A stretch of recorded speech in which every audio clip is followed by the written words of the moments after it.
Your simulation says the terminal node sits at minus 251 psi. A tap cannot suck water out of the atmosphere. If there is no energy, there is no flow.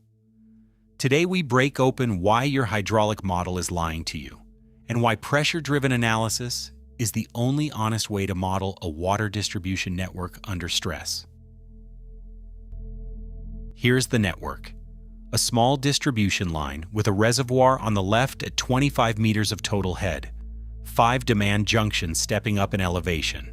The last one, J5, is a heavy demand node pulling 20 liters per second. The pipes are old, with a Hazen-Williams roughness of 80, and the diameter drops from 200 down to 100 millimeters by the time we reach J5. In demand-driven analysis, the solver treats every demand as a fixed constraint. J5 says I need 20 liters per second, and the algorithm will satisfy that demand no matter what. To maintain continuity with an energy budget that cannot support 45 liters per second, the math has to break something.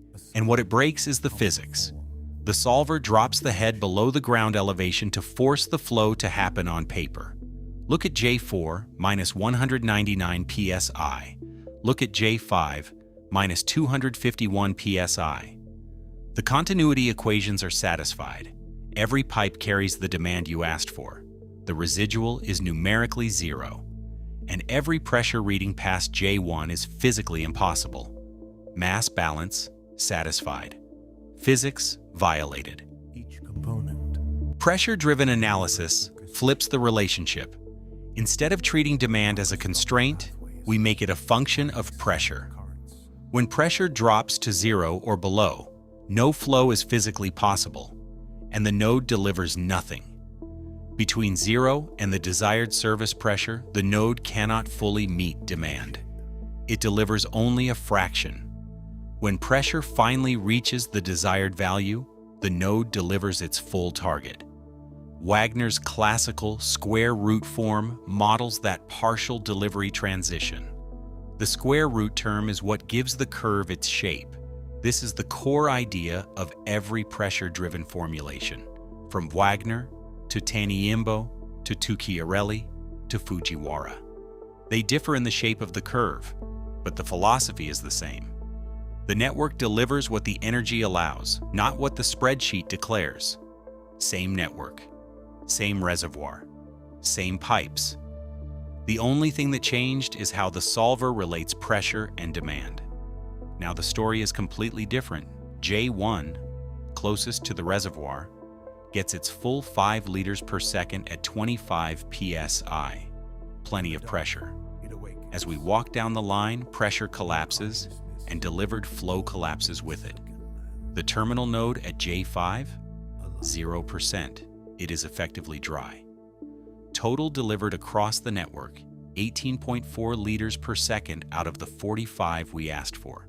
That is a 59% shortfall that DDA hid from us by inventing negative pressures, invisible under DDA.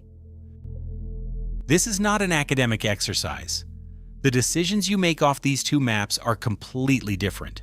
If your utility asks, which neighborhoods lose service when we isolate this main for repairs? DDA cannot answer that question. It tells you everyone is served. It is structurally incapable of modeling a failure. PDA gives you the actual shutdown footprint. It tells you which customers go without water and how much flow they lose. For main isolation studies, drought response, peak demand planning, and crisis scenarios. This is the difference between a plan that works and a plan that collapses on contact with reality. EPANET 2.2, the AWWA guidance, and the WDSA research community have moved PDA from nice to have, to default expectation. So if pressure-driven analysis is so obviously correct, why isn't it the universal default? The answer is numerical. The Wagner curve has a sharp corner at the minimum pressure. When a Newton-Raphson solver lands a node right on that kink, the derivative is discontinuous. The solver chatters, oscillating forever between below PMin and above Pmin. On difficult networks, classical solvers can take 3 times longer to converge than DDA, or they don't converge at all. The fix is not a new formula. It is a new solver architecture. In the next episode, we walk through Wagner's formula line by line, show you how it works as an emitter in EPANET, and pinpoint exactly where the convergence breaks down. Subscribe to Transparent Blue Water to stay with the series.